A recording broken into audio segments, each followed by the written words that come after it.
సాగిపోయే విశ్వాసి అనుభవమును గురించి మనకు రెండవ కొండను మనం చూసాం. కేవలం అరారాత్ కొండల మీద నిలబడితే సరిపోదు అనుకున్నాం. మన నడక కొనసాగిపోయి క్రైస్తవ విశ్వాస జీవితంలో పరిపక్వత వైపుకు నడిచేటటువంటి హోరేబు లేకపోతే సీనాయి కొండ వైపుకు వెళ్ళాలి. అది దేవుని వాక్య ప్రత్యక్షతలో మాత్రమే సాధ్యం అని చూసాం. మూడవదిగా సీనాయి కొండను గమనించాం.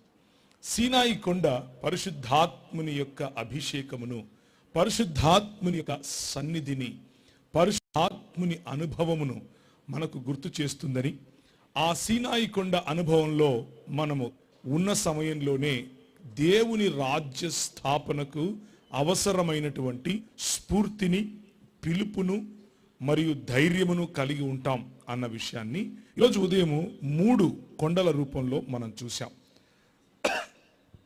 అయితే ఈ సాయంకాల సమయంలో ప్రభు మనకు ఏర్పరచినటువంటి వాక్య భాగమును నేను మీ ముందు చదివి మనకు ప్రభు ఇచ్చినటువంటి ఆ గొప్ప ఆధిక్యతను ఒకసారి జ్ఞాపకం చేసుకుని, ఆ ఆధిక్యతలో మనం ఏ విధంగా ప్రభువుకు నమ్మకంగా ఎదగాలి, ప్రభువుకు నమ్మకంగా బ్రతకాలి అన్నటువంటి విషయాన్ని మనం ఈరోజు సాయంకాలం చూసే ప్రయత్నం చేద్దాం.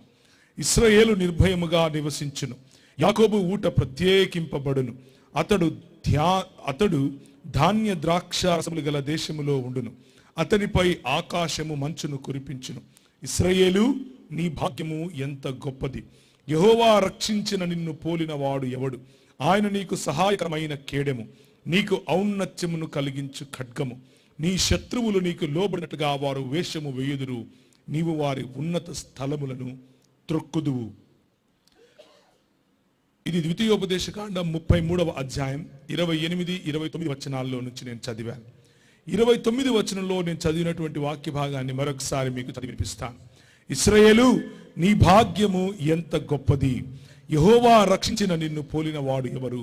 అరారాత్ కొండల పైన కాలు పెట్టడానికి నీకు అర్హత లేదు, అయినప్పటికీ యెహోవా నిన్ను రక్షించాడు. సీనాయి కొండ పైన ఆయనతో ముఖాముఖిగా 40 దినాలు నువ్వు నీ జీవితాన్ని లేకపోతే నీ ప్రయాణాన్ని 40 రాత్రింబగళ్ళు ప్రభువుతో ముఖాముఖిగా సంభాషించటానికి నీకు అర్హత లేదు, అయినా నీకు ఆ అర్హతను, అధికారమును ఇచ్చాడు. పరిశుద్ధాత్మ యొక్క అభిషేకముతో నిన్ను నిలబెట్టడానికి నీలో ఏ స్వరూపము, సొగసు, ఏ అందము, ఏ చందము, ఏ జ్ఞానము లేదు. అయినప్పటికీ సియోను కొండపైన ఆయన తన అభిషేకమును నీ మీదకి పంపించాడు. యెరూషలేములో తన అభిషేకమును నీకు పంపించాడు. నీవు అర్థం చేసుకోలేని భాషలో నిన్ను మాట్లాడేలా చేశాడు. నీ పిల్లలు ప్రవచించినప్పుడు, నీ పెద్దలు ప్రవచించినప్పుడు, నీ స్త్రీలు ప్రవచించినప్పుడు ప్రజలు చూసి ముక్కు మీద వేలేసుకున్నారు. అటువంటి సంఘముగా నిన్ను ఏర్పరచినటువంటి ఈ ఇశ్రాయేలు దేవుడు, ఆయన అద్వితీయుడైన సత్య దేవుడు, ఆ అద్వితీయుడైన దేవుడు నిన్ను చూసి, సంఘముగా ఉన్న నిన్ను చూసి, దేవుని రాజ్యముగా ఏర్పరచుకున్నటువంటి నిన్ను చూసి అంటున్నాడు, ఇశ్రాయేలు, నీ భాగ్యము ఎంత గొప్పది! ఇది దేవుని దృష్టిలో నీకున్నటువంటి స్థానము, దేవుని దృష్టిలో నీకున్నటువంటి స్థితి. మనము స్వభావము రీత్యా పతన స్థితిలో ఉన్నప్పటికీ, స్వభావరీత్యా మనం పాపములో పతన స్థితిలో పడిపోయి ఉన్నప్పటికీ, దేవుని యొక్క అధికారమును తృణీకరించినప్పటికీ, దేవుని యొక్క ప్రేమను, ఆయన ఇచ్చేటటువంటి మహిమను పొందలేనటువంటి స్థితిలో ఉన్నప్పటికీ, ఉచితముగా ఆయన నిన్ను ఎన్నుకొనటం కారణంగా, తన రాజ్య ప్రతినిధిగా ఈ ప్రపంచములో ఉంచటం కారణంగా నీ భాగ్యము ఎంత గొప్పది అని దేవుని వాక్యము సెలవిస్తా ఉంది. ఈ దేశంలో ఎంతో మంది జ్ఞానులు ఉన్నారు, ఈ ప్రపంచంలో ఎంతో మంది రాజులు ఉన్నారు, ఈ ప్రపంచంలో ఎంతో మంది అధిపతులు ఉన్నారు, ఈ ప్రపంచంలో ఎంతో చదువుకున్న వారు ఉన్నారు, ఈ ప్రపంచంలో ఉన్నతమైనటువంటి కులాలలో పుట్టిన వాళ్ళం అనుకునే వాళ్ళు ఉన్నారు, ఈ ప్రపంచంలో రాజకీయ మణిమకుటములుగా ఎదిగిన వాళ్ళు ఉన్నారు. కానీ దేవుని వాక్యము వారందరి గురించి మాట్లాడటం లేదు. కానీ ఇశ్రాయేలు, నీ భాగ్యము ఎంత గొప్పది అని నీ గురించి మాట్లాడుతోంది. ఇశ్రాయేలు, యెహోవా రక్షించిన నీ భాగ్యము ఎంత గొప్పది అని దేవుని వాక్యము సెలవిస్తోంది. ఎందుకని ఈ భాగ్యము? ఎందుకని నన్ను యెహోవా దేవుడు వింతైన జనముగా, ఎందుకని యెహోవా దేవుడు నన్ను ప్రత్యేకించినటువంటి జనముగా, ఎక్లీసియాగా పిలుస్తున్నాడు? నాలో ఉన్నటువంటి అంత గొప్పతనం ఏముంది? ఎందుకని దేవుని వాక్యంలో నీవు ఉన్నత స్థలములను త్రొక్కుతావు అని వ్రాయబడి ఉంది? లేక దూడలు గంతులు వేసినట్లు మీరు గంతులు వేస్తారు అని ఎందుకని దేవుని రాజ్యము గురించి, దేవుడు ఏర్పరచుకున్న సంఘమును గురించి మాట్లాడుతున్నారు. మధ్యాహ్నం మనం చూసినట్లుగా మరి దానియేలుకి ఇచ్చినటువంటి ప్రవచనములో ఏ చేతి సహాయము లేకుండా తీయబడినటువంటి రాయిలాగా దేవుడు ఈ సంఘమును, దేవుడు ఈ సమాజమును, దేవుడు ఏర్పరచుకున్నటువంటి ఈ దేవుని యొక్క రాజ్యమును ఏర్పరచాడని, ఆ రాజ్యమునుకున్నటువంటి భావజాలము ఎదుట మిగిలిన ఏ భావజాలము నిలువలేదని, తుత్తునీయులుగా ఈ భావజాలము మిగిలిన భావజాలను త్రొక్కివేస్తుందని దేవుని వాక్యంలో నుంచి మనం చూసాం. వాటికి నిలువ నీడ లేకుండా పోతుంది అని దేవుని వాక్యములో నుండి మనం ఉదయం చూసాం. కానీ అలాంటి భావజాలములో దేవుడు ఏర్పరచినటువంటి తన సంఘములో, దేవుడు ఏర్పరచుకున్నటువంటి తన రాజ్య ప్రతినిధులుగా తలలై బ్రతకటానికి, తోకలుగా ఉండకుండా ఉండాలి అనంటే పరిశుద్ధాత్ముని శక్తి కావాలి అని చూసాం. పరిశుద్ధాత్ముని నింపుదలతో బ్రతకాలి అని చూసాం. పరిశుద్ధాత్ముడు మనతో ఉన్నప్పుడు అది సాధ్యం అని చూసాం. ఒక్కసారి మీ బైబిళ్లలోనూ ఒకసారి తిప్పి యోవేలు గ్రంథము 3వ అధ్యాయమునకు రండి. ఈరోజు ఉదయం చూసినటువంటి 3 కొండలు మనం ఏ విధంగా క్రైస్తవ జీవితంలో రక్షణ అన్నటువంటి అరరాత్ కొండల నుండి ప్రత్యక్షత అన్నటువంటి సియోను కొండకు ప్రత్యక్షత అన్నటువంటి హోరేబు కొండకు, సీనాయి కొండకు, అటు నుంచి సియోను కొండకు మనం ఎలా ప్రయాణం చేశామో అలాగే 3 లోయలను నేను మీకు పరిచయం చేస్తాను. ఆ 3 లోయలలో ఉన్నటువంటి దేవుని యొక్క అద్భుత కార్యములను మీకు పరిచయం చేస్తాను.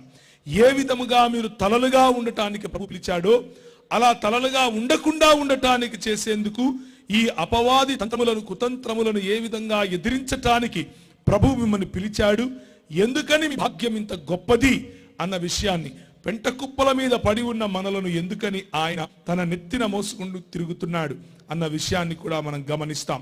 యోవేలు గ్రంథము 3వ అధ్యాయము. ఆ దినములలో అనగా యూదావారు యెరూషలేము కాపురస్తులను నేను చెరలో నుండి రప్పించు కాలమున అన్యజనులందరినీ సమకూర్చి యెహోషాపాతు లోయలోనికి తోడుకొని పోయి, మొదటి లోయ యెహోషాపాతు లోయ. ఆ తరువాత 18వ వచనము, ఆ దినమందు పర్వతముల నుండి క్రొత్త ద్రాక్షారసము పారును, కొండలలో నుండి పాలు ప్రవహించును, యూదా నదులన్నిటిలోనూ నీళ్లును పారును, నీటి ఊట యెహోవా మందిరములలో ఉబికి పారి షిత్తీము లోయలో తడుపును. ఇది 2వ లోయ, షిత్తీము లోయ. మెల్లిమెల్లిగా ఒక లోయ తరువాత ఇంకొక లోయను అర్థం చేసుకునే ప్రయత్నం చేద్దాం. సమయము ఉన్నంతలో వీలైనంత మరి వివరంగా చెప్పే ప్రయత్నం చేస్తాను కనుక ఒకవేళ ఒక లోయనే మనం ఆగిపోయినా పర్వాలేదు, ఒక లోయనే సంపూర్ణంగా అర్థం చేసుకున్నా పర్వాలేదు. మన జీవితంలో ఈ లోయలో ఉన్న అనుభవాన్ని మనము తీసుకునే ప్రయత్నం చేద్దాం. ఒకానొక సమయంలో మనం గమనించాల్సినటువంటి విషయాన్ని చెప్పటానికి 40 రాత్రింబగళ్ళు వర్షం పడింది. ఆ 40 రాత్రింబగళ్ళ తరువాత అరరాత్ కొండ పైన మనం దిగాం. 40 రాత్రింబగళ్ళు మనం ప్రభుతో ఆయన ప్రత్యక్షతలో మోషే ఉన్నాడు, అటు తరువాత ఆయన దిగి వచ్చాడు. అలాగే 40 రాత్రింబగళ్ళు మార్కు సువార్త 1వ అధ్యాయంలో మనం చూసినట్లయితే మన ప్రభు అయినటువంటి యేసు క్రీస్తు ఉపవాసం ఉండి పరిశుద్ధాత్ముని చేత కొనిపోబడినటువంటి దృశ్యాన్ని మనం చూస్తాం. పరిశుద్ధాత్ముడు ఆయనను అరణ్యములోనికి కొనిపోగా అరణ్యములో ఆయన 40 రాత్రింబగళ్ళు, వెంటనే పరిశుద్ధాత్మ ఆయనను అరణ్యంలోకి త్రోసుకొని పోయెను. ఆయన సాతాను చేత శోధింపబడుచు అరణ్యములో 40 దినములు అడవి మృగములతో కూడా ఉండెను. మరియు దేవదూతలు ఆయనకు పరిచర్య చేయుచుండి. ప్రియమైనటువంటి దేవుని సంఘమా, ప్రతి కొండ ఎక్కటానికి ఒక లోయలోనికి దిగవలసిన అవసరత ఉంది. ప్రతి కొండ పైన నిలబడటానికి ఒక లోయలో మనము దిగాల్సినటువంటి అవసరత ఉంటుంది. ఆ లోయలను అర్థం చేసుకుంటేనే కొండల యొక్క ఎత్తు మనకు అర్థమవుతుంది. కొండల ఎత్తును అర్థం చేసుకుని పీఠభూముల పైన జీవించాలి అనంటే ఆ పీఠభూమి పైన దేవుడు ఏర్పరచినటువంటి మనము ఆయన మణిమకుటములముగా లేకపోతే తలలుగా ఉండటానికి మనల్ని పిలిచాడు అన్న విషయం గుర్తు చేసుకోవాలి అనంటే దేవునితో గడిపేటటువంటి ఈ లోయలో ఉన్న అనుభవము మనకు కావాలి. రాజు అయినటువంటి లేకపోతే రెండవ దినవృత్తాంతముల గ్రంథములో నుండి మరి అటువంటి అనుభవము పొందినటువంటి ఒక దైవజనుని గురించి మీకు పరిచయం చేస్తాను. రెండవ దినవృత్తాంతముల గ్రంథము 20వ అధ్యాయము. రెండవ దినవృత్తాంతములు 20వ అధ్యాయము. ఇది అయిన తరువాత మోయాబీయులను మోయోనీయులను కొందరు దండెత్తి యెహోషాపాతు మీదికి వచ్చిరి. యెహోషాపాతు అన్నటువంటి ఒక రాజును గురించి మనం మాట్లాడుకుంటున్నాం. ఈ రాజు ఒక లోయలో ఆయన పొందినటువంటి బెరాకా అనబడినటువంటి ఒక ఆశీర్వాదమును గురించి మనం మాట్లాడుకుంటాం. అయితే ఆ లోయలోనికి దిగడానికి ముందు, ఆ లోయలోనికి ప్రభువు ఎదుట పశ్చాత్తాపముతో ప్రార్థించి సిద్ధపాటు పొందటానికి ముందు, ఆయనకు కలిగినటువంటి విజయాన్ని పొందటానికి ముందు ఆయన జీవితం ఎటువంటి జీవితముగా ఉండిందో చూడవలసిన బద్దులమై ఉన్నాం కనుక రెండవ దినవృత్తాంతముల గ్రంథములోని 17వ అధ్యాయమునకు ఒక్కసారి మీ బైబిళ్లను త్రిప్పండి.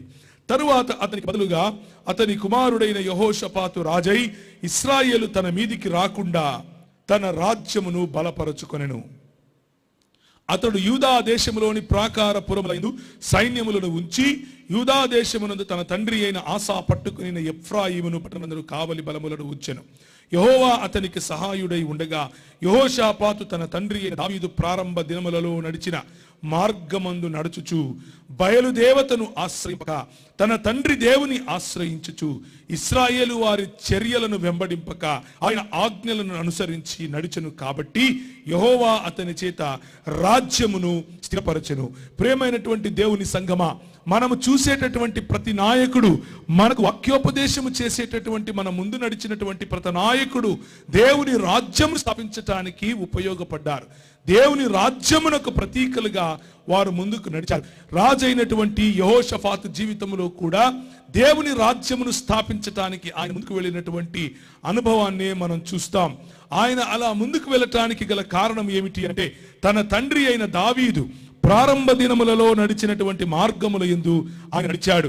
బయలుదేవతను ఆశ్రయింపలేదు, అషేరా దేవతను ఆయన ఆశ్రయింపలేదు. ఈ బయలుదేవత మరియు అషేరా దేవతలు ఏంటి, ఏ విధముగా మన జీవితాలను అవి తుత్తునీయులుగా చేస్తాయి, ఏ విధముగా మన జీవితాలను, మన నైతిక విలువను నీచముగా దిగజార్చేలా చేస్తాయి, ఎందుకని ప్రభువుకు ఈ అన్య దేవతలు అనగా అషేరా మరియు బయలుదేవతలంటే అంత హేయమైన వస్తువులుగా ప్రభువు చూస్తాడు?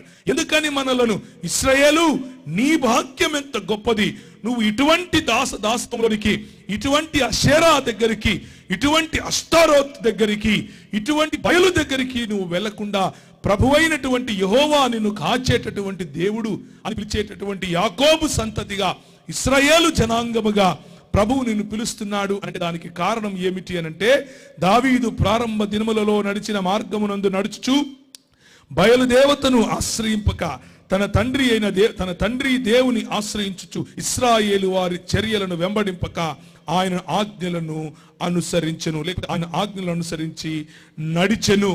ఉన్నత స్థలములను, ఇక్కడ రాసిన 6వ వచనంలో, యెహోవా మార్గముల యందు నడుచుకొనుటకు అతడు తన మనస్సును దృఢపరచుకొనిన వాడై ఉన్నత స్థలములను, దేవతా స్తంభములను యూదాలో నుండి తీసివేటెను. ప్రియమైనటువంటి దేవుని సంగమా, మొట్టమొదటిగా మనం చూడవలసినటువంటి బెరాకా లోయలో దేవుడు మనల్ని ఏ విధంగా ఆశీర్వదిస్తాడు అని గనక ఆలోచిస్తే, ఆ లోయలోని అనుభవము, ఆ లోయలోనికి దేవునితో కనిష్టమైనటువంటి సంబంధం, ఈ లోయ అన్నటువంటి ఒంటరితనం, ఈ లోయ అన్నటువంటి అందరూ విడిచినటువంటి స్థలం, ఈ లోయ అన్నటువంటి మరి మోయాబీయులు, అమ్మోనీయులు మరియు మెయోనీయులు మన మీదికి దండెత్తి వచ్చినప్పుడు దేవుడు వారి ఎదుట ఆయన యొక్క అగ్ని ప్రాకారములను ఉంచి ఆయన యొక్క మతను వారికి చూపించి, నన్ను ఇశ్రాయేలు నీ భాగ్యం ఎంత గొప్పది, నేను యెహోవాను కాపాడుకునేటటువంటి నీవు, రక్షించిన నీవు, నీ భాగ్యం ఎంత గొప్పది అని చెప్పటానికి గల కారణం, చెప్పటానికి కలిగినటువంటి ఒక నేపథ్యం ఏమిటి అనంటే, మన జీవితాలలో కలగవలసినటువంటి మార్పు. మనము మనవారు అని పిలుచుకునేటటువంటి ఇశ్రాయేలు యూదా రాజ్యముగాను ఇశ్రాయేలు రాజ్యముగాను దేవుని యొక్క రాజ్యము రెండుగా మారిపోయింది, రెండుగా విడిపోయింది. ఉత్తర భాగాన ఉన్నటువంటి రాజ్యాన్ని ఇశ్రాయేలు అని పిలుస్తున్నారు, దక్షిణ భాగాన ఉన్నటువంటి రాజ్యాన్ని యూదా రాజ్యం అని పిలుస్తున్నారు. యూదా రాజ్యానికి ఈ రాజైనటువంటి యెహోషాఫాతు రాజయ్యాడు. రాజైనటువంటి ఈయన ఏం చేస్తున్నాడు అనంటే తన రాజ్యమును బలపరుచుకున్నాడు. ఎవరు రాకుండా? రాజై ఇశ్రాయేలు తన మీదికి రాకుండా బలపరుచుకుంటున్నాడు. ప్రియమైనటువంటి దేవుని సంఘమా, మనము అని పిలుచుకునేటటువంటి మనవారు, మన క్రైస్తవులు అని పిలుచుకునేటటువంటి మనవారు, వారిలో నామకార్థపు క్రైస్తవ జీవితం ఉంటుంది. అలాంటి వారిని ఇశ్రాయేలుగా పిలుస్తాం. ఎందుకు ఇశ్రాయేలుగా పిలుస్తాము అనంటే వారి రాజైనటువంటి ఆస, వారి రాజైనటువంటి ఆహాబు తన భార్యతో కలిసి నెహుష్టానులను, అలా తన భార్యతో కలిసి బయలుదేవతలను, తన భార్యతో కలిసి అష్టారోతు దేవతలను ప్రతిష్ఠించుకుని వారికి తెలియనటువంటి మతములో మత ప్రాతిపదికన మేము క్రైస్తవులము అని చెప్పుకొని తిరిగేటటువంటి ఇశ్రాయేలు సమాజము ఒకటి మన మధ్యలో ఇక్కడ కూర్చున్న వారిలో కూడా ఉండే అవకాశం ఉంది. మన హృదయంలో యేసు క్రీస్తు కాకుండా మిగిలిన ఏ దేవీ దేవతలు, మిగిలిన ఏ ధనము, మిగిలిన ఏ అందము, మిగిలిన ఏ డినామినేషన్, మిగిలిన ఏ దేవునికి మనకు మధ్య నిలిచేటటువంటి దైవ జనుడుగా పిలువబడినటువంటి వారైనా సరే ఉంటే వారిని ఇశ్రాయేలుతో పోల్చి దేవుని వాక్యం చెబుతోంది. కానీ యూదయ దేశానికి రాజైనటువంటి ఈ రాజు మాత్రం, యెహోషాఫాతు మాత్రం ఏం చేస్తున్నాడు అనంటే తన రాజ్యాన్ని బలపరుచుకుంటున్నాడు. కావలి బలములను ఎత్తైన ప్రదేశాలలో ఉంచే ప్రయత్నం చేస్తున్నాడు. మొట్టమొదటిగా దేవుని సంఘమైనటువంటి 73 వసంతాలు పూర్తి చేసుకుంటున్నటువంటి ఈ సంఘము తీసుకోవలసినటువంటి జాగ్రత్తలు, ప్రియమైనటువంటి దేవజనులారా, ప్రియమైనటువంటి సంఘ పెద్దలారా, ప్రియమైనటువంటి సంఘ నాయకులారా, యువకులారా, యువతులారా, మీకు అర్థమవ్వాల్సినటువంటి విషయం, సంఘములో నుండే సంఘమునకు చెందిన వారమని చెప్పుకుంటూనే నెహుష్టాన్లను నెత్తిన పెట్టుకుని తిరిగేవారు కనిపిస్తూ ఉంటారు. ఉన్నతమైన స్థలములలో దేవతా స్తంభములను నిలిపేవారు మన మధ్యలోనే ఉంటారు. మనకు తెలిసి తెలియకనే 73 సంవత్సరాలు, 73 వసంతాలు మనం ప్రయాణించినప్పటికీ మన మధ్యలో నుండి ఈ చెడు ఇంకా పోలేదు. మన మధ్యలో నుండి మనము నిలబెట్టుకున్నటువంటి ఈ దేవతా స్తంభములు మనకు కనిపిస్తూనే ఉంటాయి. ఆ దేవతా స్తంభములు మీరు అనుకుంటున్నట్లుగా బయట కనిపించే దేవీ దేవతల విగ్రహాలు కాదు, అవి కాదు నేను చెప్పేది. మన సమాజములో, మన హృదయాలలో, మన మధ్యలో మనకున్న సంబంధాల నడుమ మనం ఏర్పరచుకున్నటువంటి నిహుష్టానులు, మనం ఏర్పరచుకున్నటువంటి దేవతా స్తంభములు, మనం ఏర్పరచుకున్నటువంటి ఉన్నత స్థలములు, ఆ ఉన్నత స్థలములను మనము త్రొక్కబద్దులమై ఉన్నాం. ఆ ఉన్నత స్థలములను మనము త్యజించబద్దులమై ఉన్నాం. ప్రభువు మనతో ఈ విధంగా సెలవిస్తున్నాడు, మీకు మరియు ఇశ్రాయేలుకు, ఇశ్రాయేలు అని నేను నిన్ను పిలిచాను, కానీ ఇశ్రాయేలు అని పిలిచిన వారిలోనే కొందరు తమను తాము దేవతా స్తంభములకు అర్పించుకుంటున్నారు, కొందరు తమకు తాము అష్టారోతు దేవతకు సమర్పించుకుంటున్నారు, కొందరు తమకు తాము అషేరా దేవతకు సమర్పించుకుంటున్నారు. అటువంటి వారితో జాగ్రత్తగా ఉండండి అని చెప్పటానికి ఈ మన రాజు అయినటువంటి యెహోషాఫాతు మనకు ఒక ఉదాహరణ.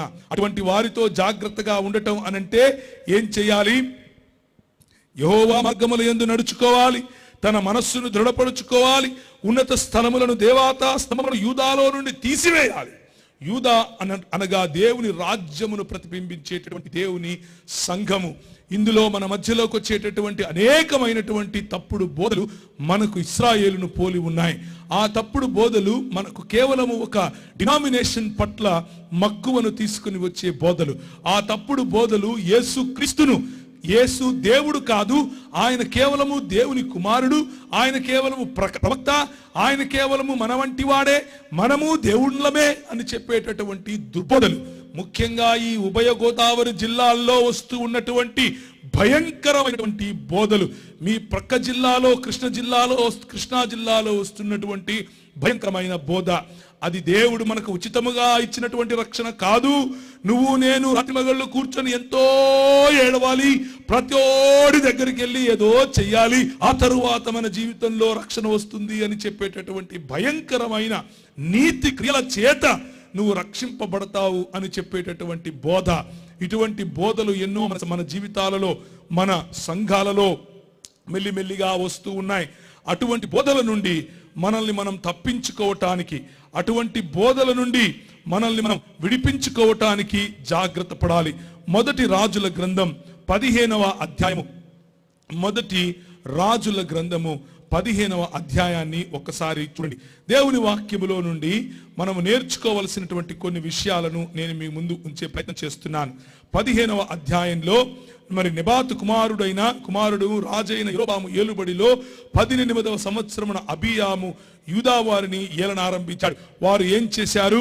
ఆయన తన అవ్వయైన మయాక అసహ్యమైన యొక్క దానిని చేయించి దేవతా స్తంభము ఒకటి నిలుపగా ఆసా ఆ విగ్రహమును చిన్న భిన్నములుగా కొట్టించి కిద్రోను ఓరను దానిని కాల్చివేసి ఆమె పట్టపు దేవి కాకుండా ఆమెను తొలగించెను. ఈ కిద్రోను వాగు అన్నది మొదటి లోయ. ఆ లోయనే బిరగా అన్నటువంటి లోయ. ఆ లోయను గురించి మనం తెలుసుకోవటానికి గనక ప్రయత్నం చేస్తే 2వ దినవృత్తాంతములు మొదటి లోయగా మనం చూసుకున్నటువంటి యెహోషాపాతు అన్నటువంటి లోయ, ఆ యెహోషాపాతు లోయను గురించి మనం అధ్యయనం చేస్తే ఆ యెహోషాపాతు లోయ ఇంకేదో కాదు, బెరాకా అన్నటువంటి లోయ అని మనకు అర్థమవుతుంది. ఈ యెహోషాపాతు దేవుని ఎదుట నీతిమంతుడిగా జీవించాడు. దేవుని ఎదుట దేవతా స్తంభములను పడద్రోశాడు.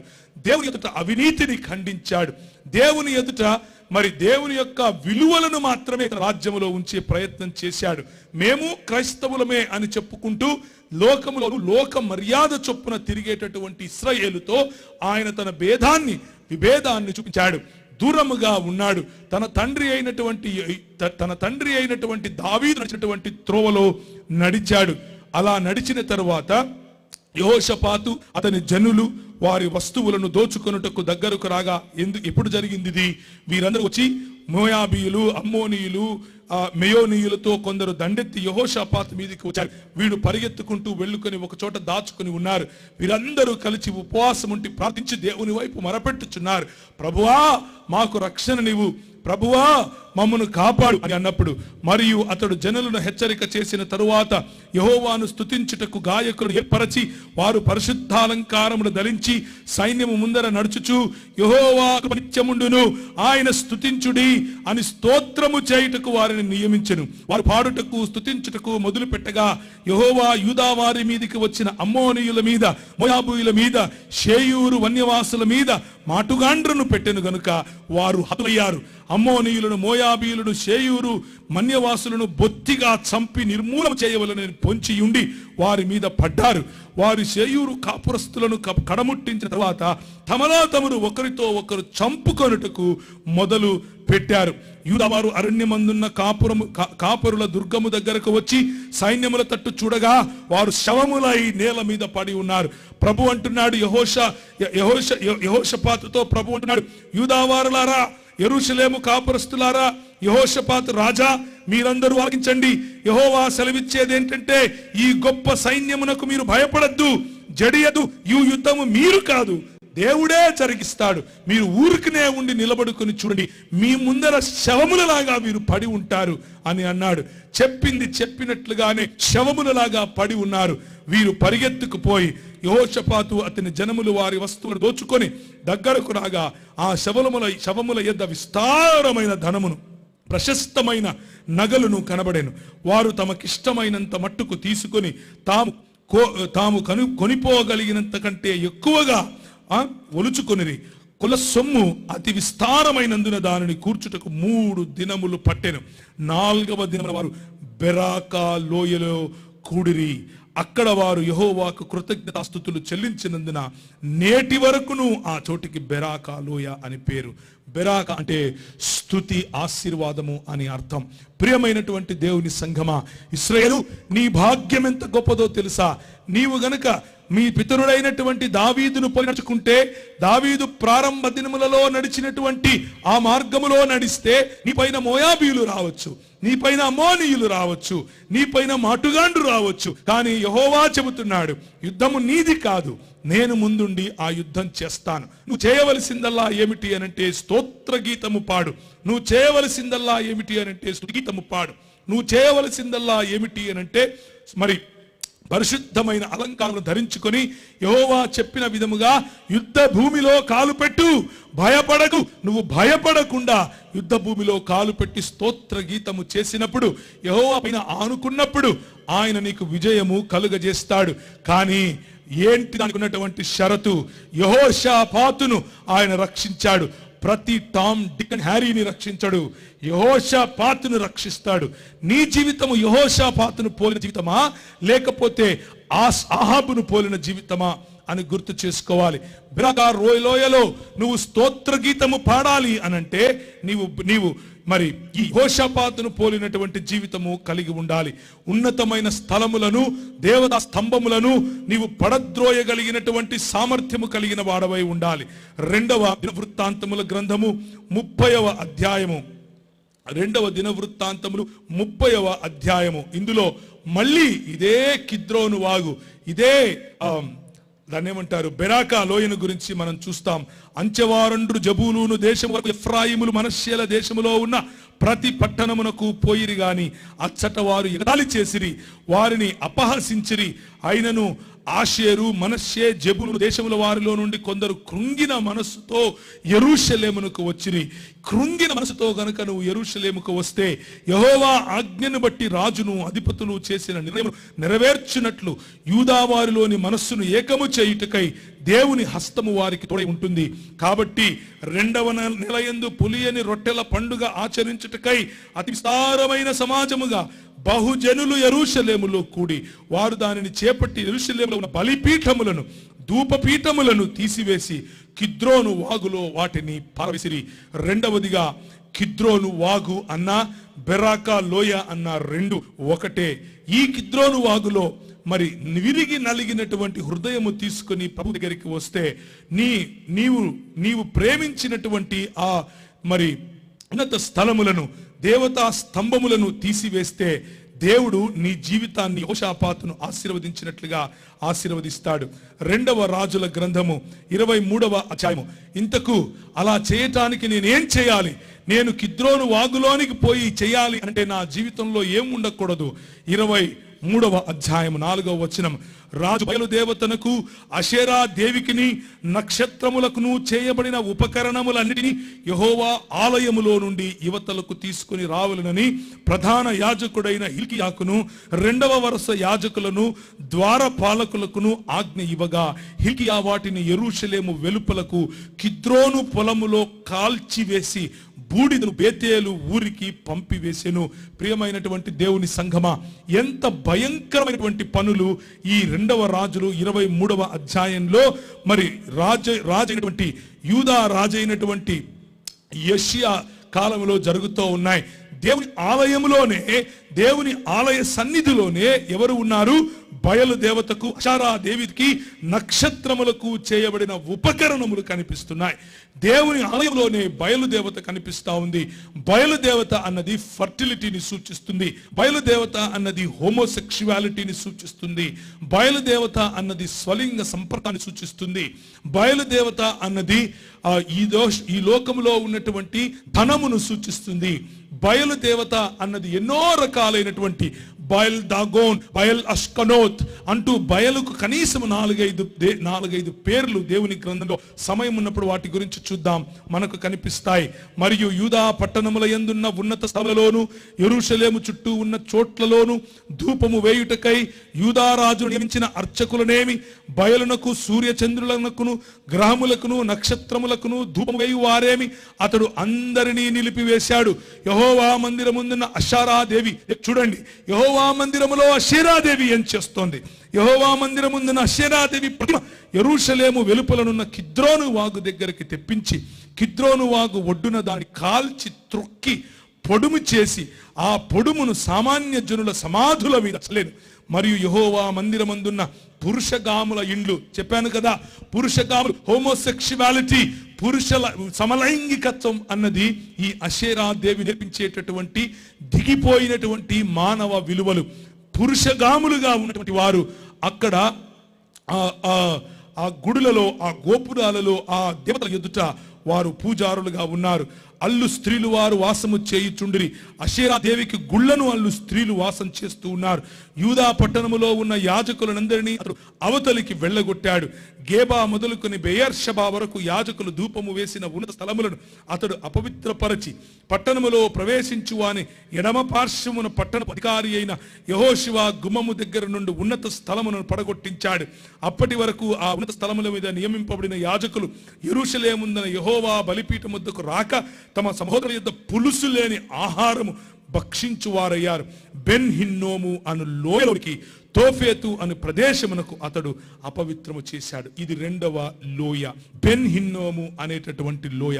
ఈ బెన్ హిన్నోము అనేటటువంటి లోయ మొదటి లోయ బెరాకా లోయ అయితే అందులో స్తుతి గీతము పాడతాం, స్తోత్రగీతము పాడతాం. యెహోవా దేవుడు మన పట్ల పక్షముగా ఉండి మనకు జ్ఞానిస్తాడు. రెండవ లోయ బెన్ హిన్నోము అన్నటువంటి లోయ.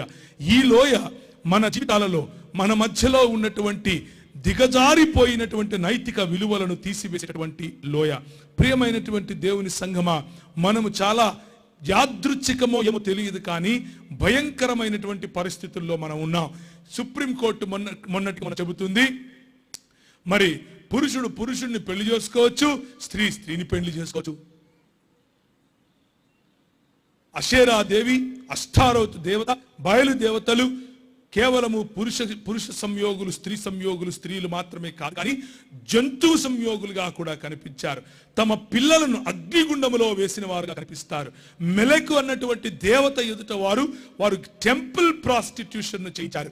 అనంటే ఈ అషేరా దేవత ఎదుట స్త్రీలు వచ్చి ఆ మందిరములో రాత్రంతా కూడా మరి వ్యభిచారమును కల్పించి వెళ్ళేవారు. అలా జరిపించిన తరువాత వారి జీవితాలలో పండంటి బిడ్డ పుడతాడు అనే నమ్మకం వారు కలిగి ఉండేవారు. ఇటువంటి అనేకమైనటువంటి దిగజారిపోయినటువంటి నైతిక విలువలు మన జీవితాలలో లేకుండా ఉండటానికి దేవుడు మనకిచ్చినటువంటి పిలుపు ఏమిటి అంటే, మరియు యూదారాజులు చేయించిన ఆహాజు మేడగది పైనున్న బలిపీఠములను యెహోవా మందిరపు 2 సాలలలో మనష్షే చేయించిన బలిపీఠములను రాజు పడగొట్టించి చిన్నాభిన్నములుగా చేయించి ఆ ధూళిని కిద్రోను వాగులో పోయించాడు. బెన్ హిన్నోము వాగు, కిద్రోను వాగు, ఈ 2 లోయలు మనకు బలమునిచ్చే లోయలు. ఈ కిద్రోను వాగు దేవుని ఎదుట మనము మరి ఆయనను స్తోత్రము చేసేటటువంటి బెరాకా అనబడినటువంటి లోయ. కానీ ఈ మార్గములో నడిచేటప్పుడు ప్రియమైనటువంటి దేవుని సంగమా, అది సామాన్యమైన మార్గము కాదు, అది ఎంతో కఠినమైన మార్గము. ఈ సమాజము నిన్ను హెచ్చరిస్తుంది. ఈ సమాజము నిన్ను విడిచిపెడుతుంది. ఈ సమాజంలో ఉన్నవారు దండెత్తి నీ మీదకి వస్తారు. నీ కుటుంబం ఇలా వ్యతిరేకంగా ఉండటానికి వీలు లేదు అని అంటారు. కానీ ధర్మశాస్త్రమును బోధించుటకై పెద్దలైన బెన్హయీలును, ఓబద్యాను, జకర్యాను, నెతన్యలను, మికాయాను అను వారు మన మధ్యలో దేవుని సంఘ పెద్దలుగా ఉన్నారు. ఆ దేవుని సంఘ పితరులు, దేవుని సంఘ పెద్దలు మనకు బోధించినటువంటి వాక్యమును జ్ఞాపకం చేసుకోవాలి. మన మధ్యలో అన్యాగ్నిని రానివ్వకుండా చూసుకోవాలి. మన మధ్యలో అషేరా దేవత యొక్క ప్రతిమ ఉండకుండా చేసుకోవాలి. అలా చేసుకోవటానికి గల ముఖ్యమైనటువంటి, అలా చేసుకోవటానికి మన మధ్యలో వచ్చేటటువంటి ఒకానొక మార్గమును నేను మీకు చూపిస్తాను. యెహోషాపాతు అంతకు అంత గొప్పవాడై యూదా దేశమందు కోటలను, సామాగ్రిని నిల్వ చేసి పట్టణమును కట్టించి యూదా దేశపు పట్టణంలో అతనికి బహుధనము సమకూర్చుకున్న తరువాత, ఆ క్రింది పరాక్రమశాలులు ఆయన క్రింద ఉన్న తరువాత 18వ అధ్యాయం 1వ వచనం, తనకు ఐశ్వర్యమును ఘనతయు అధికముగా కలిగిన తరువాత, 2వ దినవృత్తాంతములు 18:1, తనకు ఐశ్వర్యమును ఘనతయు అధికముగా కలిగిన తరువాత యెహోషాపాతు ఆహాబుతో వియమంది. మొట్టమొదటిసారిగా యెహోషాపాతు అయితే ఇశ్రాయేలు నుండి తన రాజ్యమైనటువంటి యూదాను కాపాడుకోవాలని ప్రయత్నించాడో, యెహోషాపాతు అయితే మరి సామాన్యమైనటువంటి క్రైస్తవ జీవితము నుండి నేను దేవుని శిష్యుడను, నేను పరిశుద్ధాత్మను పొందినటువంటి దేవుని శిష్యుడను అని చెప్పేటటువంటి జీవితములో నుండి నామకార్థ క్రైస్తవుడితో కలిసి తిరిగి నామకార్థ క్రైస్తవుడుగా మనవాడేలే, నా కులవాడేలే, నావాడే అనుకుంటూ వాడితో పాటు నీవు జీవితము జీవించటానికి చేతులు కలిపితే ప్రభు అంటున్నాడు, ఏ విధంగా అయితే యెహోషాపాతు తన ఐశ్వర్యము కలిగిన తరువాత, అధికారము కలిగిన తరువాత, తనకు ఘనత కలిగిన తరువాత, ఒళ్ళు కొవ్వెక్కి నెత్తి మీదకి కళ్ళొచ్చిన తరువాత ఆహాబుతో వియ్యమందాడు. ప్రియమైనటువంటి దేవుని సంఘమా, వియ్యం రూపములో మన మధ్యలోనికి ఆహాబు వస్తాడు. వియ్యం రూపములో మన మధ్యలోనికి తన భార్య అయినటువంటి ఎవరు వస్తారు? ఆహాబు భార్య ఎవరు? మళ్ళీ చెప్పండి. ఆమె వచ్చింది, ఒక్కసారి కాలు పెట్టింది అని అంటే ఆహాబు పరిస్థితి ఎలా అవుతుందో చూడండి. క్షమించండి, యెహోషాపాతు పరిస్థితి ఎలా అవుతుందో చూడండి. ఆయన అన్నాడు, ఇంటికి తీసుకొచ్చాడు, ఈయన దగ్గర మాంసం లేదా, ఈయన దగ్గర తినడానికి అన్నం లేదా? ఆయన వచ్చాడని చెప్పి ఈయన ఏం చేశాడు? అతను వెంట వచ్చిన జనుల కొరకు ఆహాబు అతని కొరకు ఏం చేశాడు? అనేకమైన గొర్రెలను పశువులను కోయించి తనతో కూడా రామోత్గిలాదు మీదికి పోవుటకు అతన్ని ప్రేరేపించాడు. ఇది మొట్టమొదటిగా మన జీవితాలలో వచ్చేటటువంటి వియ్యము రూపములో, సంబంధాల రూపములో వచ్చేటటువంటి ఒక ప్రలోభము. ఈ ప్రలోభము మనలను ఇశ్రాయేలు నీ భాగ్యం ఎంత గొప్పది, యెహోవా రక్షించిన నీ భాగ్యం ఎంత గొప్పది అన్నటువంటి ఆ ఐడెంటిటీ, ఆ గుర్తింపును మర్చిపోయేలా చేస్తుంది. మరి రాజు అయినటువంటి యెహోషాపాతు కూడా మర్చిపోయాడు. తన కొడుకు మరి మోహించినటువంటి ఆమె ఆహాబు కుమార్తెకిచ్చి పెళ్లి చేయాలి అని ఆశించాడు. వెళ్ళి పెళ్లి చేయటానికి ఇచ్చాడు. వియంకుడు అయ్యాడు. వియంకుడైన వెంటనే ఈయన గొర్రెలను కోసి లేకపోతే మేకలను కోసి ఆయనకు భోజనం పెట్టి రామోత్గిలాదు మీదికి వెళదాం మనం వెళ్ళి అని అన్నాడు. ఈయనకు ఏమీ తెలియక సరేలే పోదాంలే అని అన్నాడు. నువ్వు రావా అని అడిగితే నా ప్రజలు నీ ప్రజలు, నీ ప్రజలు నా ప్రజలు, నేను నీవాడను అంటున్నాడు. 3వ వచనంలో నీవు నాతో కూడా రామోత్గిలాదుకు వచ్చేదవా అని అడుగుగా యెహోషాపాతు నేను నీవాడను, నా జనులు నీ జనులు, మేము నీతో కూడా యుద్ధముకు వస్తాము అని అంటున్నాడు. 400 మంది ప్రవక్తలను సమకూర్చాడు. ఇటువంటి ఆహాబు రాజు మన మధ్యలో చాలా మంది ఉంటారు. లోకముతో చేయి కలపటానికి మనల్ని పిలుస్తారు. పిలిచినప్పుడు మనం ఆ బిస్కెట్కి కనుక పడిపోయాము అని అంటే మన జీవితంలో అటువంటి బిస్కెట్లు కులం రూపంలో వస్తాయి. అమ్మా నాకు పెళ్లి చేయాలనుకుంటే, నా బిడ్డకు పెళ్లి చేయాలనుకుంటున్నామమ్మా, కాకపోతే మావాడై ఉండాలమ్మా మా అల్లుడు. మీ వాడంటే ఏంటి? క్రైస్తవుడు కాదా అంటే క్రైస్తవుడే అనుకో, కాకపోతే మావాడై ఉండాలి. ఆ మావాడు వెనక ఎన్నో అర్థాలుంటాయి, చాలా అర్థాలుంటాయి. అది 3, 2, 4, 10 అని పెట్టుకోండి. అక్కడ ఆ రూపంలో మెల్లిమెల్లిగా ఆహాబు లోపలికి వస్తాడు.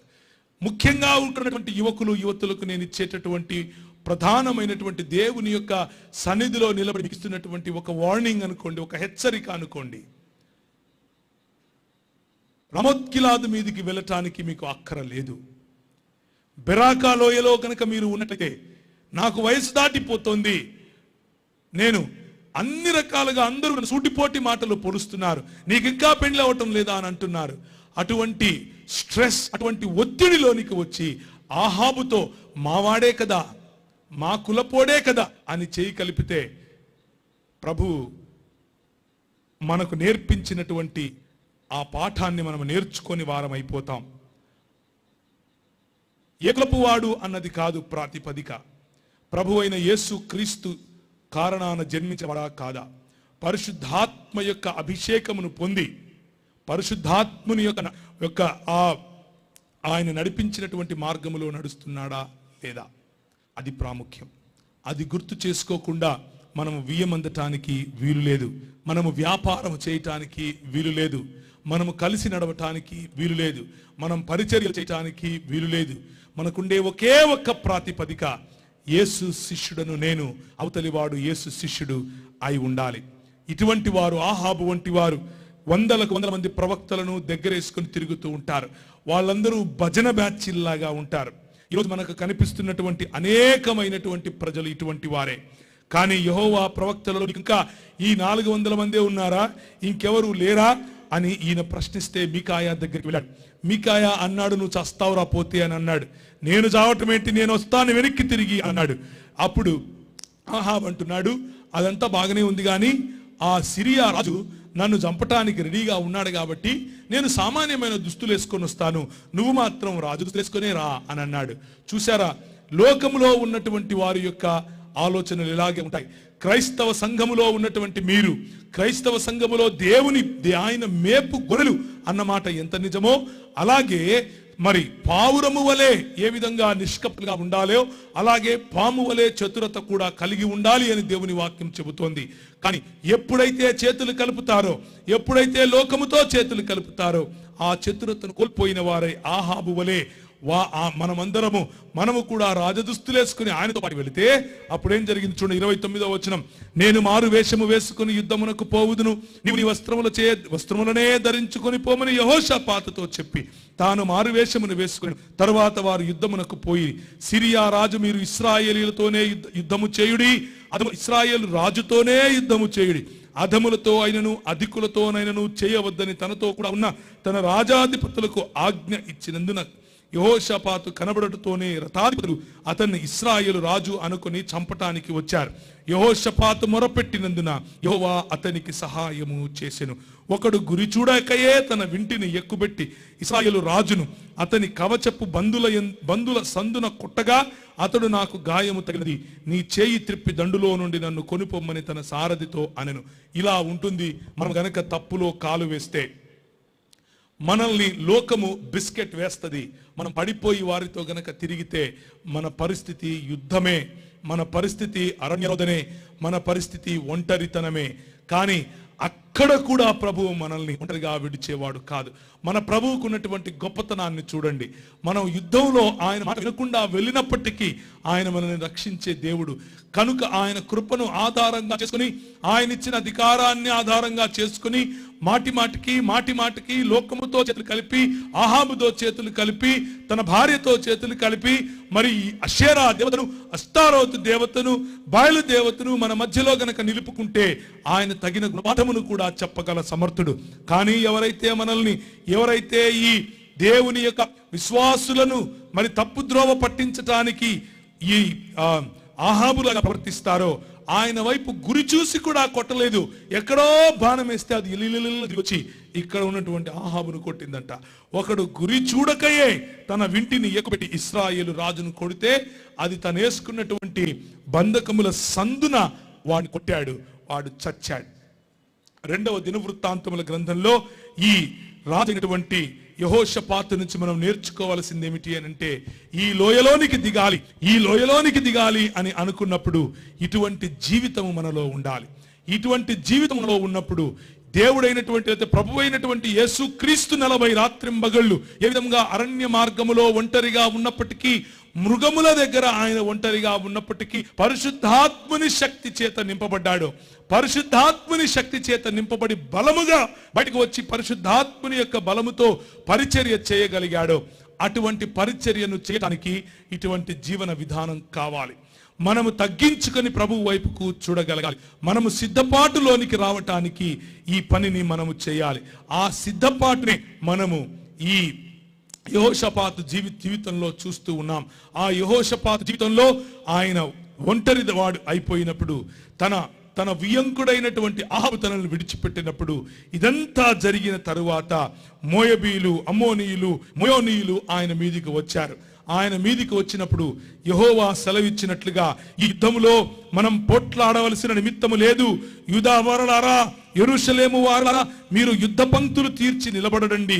మీతో కూడా ఉన్న యెహోవా దయచేయు రక్షణను మీరు చూస్తారు. భయపడకండి, జడియకండి, రేపు వారి మీదికి పోండి, యెహోవా మీతో కూడా ఉంటాడు అంటూ 17వ వచనం 20వ అధ్యాయంలో చెప్పినట్లుగా వారు వెళతారు, నిలబడుకుంటారు, స్తోత్ర గీతము పాడతారు. స్తోత్ర గీతము పాడిన తర్వాత 4వ దినమున వారు బెరాకా లోయలో కూడి అక్కడ వారు యెహోవాకు కృతజ్ఞతాస్తుతులు చెల్లించినందుకు నేటి వరకు ఆ చోటికి బెరాకా లోయ అని పేరు. ప్రియమైనటువంటి దేవుని సంఘమా, బెరాకా లోయలో ఉన్నటువంటి అనుభవం కావాలి అనంటే, బెరాకా లోయలో ఉన్నటువంటి దేవుడిచ్చేటటువంటి ఈ మనం పోరాడకయే ఆయన ఇచ్చేటటువంటి విజయము మనకు సంతరించాలి అనంటే ఒకే ఒక మనము తీసుకోవలసినటువంటి జాగ్రత్త, లోకముతో చేతులు కలపకండి, లోకపు మర్యాదను పోలి జీవించకండి. లోకపు మర్యాదను పోలి జీవించకుండా ఉండటానికి ప్రభు మన కోసం ఒక వ్యవస్థను ఏర్పరచాడు. యోహాను సువార్త 17వ అధ్యాయము, వారికి నీ వాక్యమిచ్చి ఉన్నాను, నేను లోక సంబంధిని కానట్లు వారును లోక సంబంధులు కారు గనుక లోకము వారిని ద్వేషించును.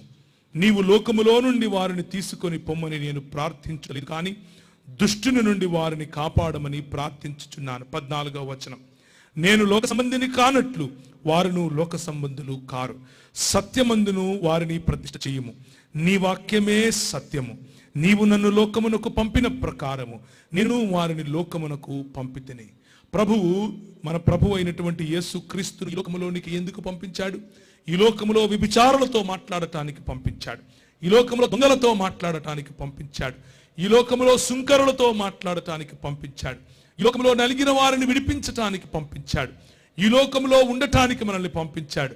ఆయన మన కోసం ప్రార్థిస్తూ వారిని ఈ లోకములో నుంచి తీసుకొని పో అని నేను ప్రార్థించటం లేదు తండ్రి, కానీ వారిని లోకములోనే ఉంచు, కానీ నీ యందు నేనును నా యందు నీవును ఉన్నలాగున వారును మన యందు ఏకమై ఉండవలనని వారి కొరకు మాత్రమే కాదు, వారి వాక్యమును విని ఎవరైతే నన్ను ప్రభువుగా అంగీకరించారో వారందరి కోసము ప్రార్థన చేస్తున్నాను అంటూ ఆయన చెబుతున్నాడు. ఏ విధంగా అయితే నన్ను నువ్వు లోకంలో పంపించావో ఆ విధంగా నేను వీరిని లోకంలోనికి పంపుతున్నాను. దాని అర్థం లోకంతో చేతులు కలపమని కాదు ప్రియులారా. లోకములోనే మనం ఉంటాం, కానీ లోక సంబంధముగా మనం ఉండటానికి వీలు లేదు. ఈ లోకములో భౌతికంగా బ్రతుకుతూ ఉంటాం, కానీ ఈ లోక మర్యాదకు సంబంధించి మనం బ్రతకం. ఒక్కసారి రోమీయులకు రాసినటువంటి పత్రిక 12వ అధ్యాయము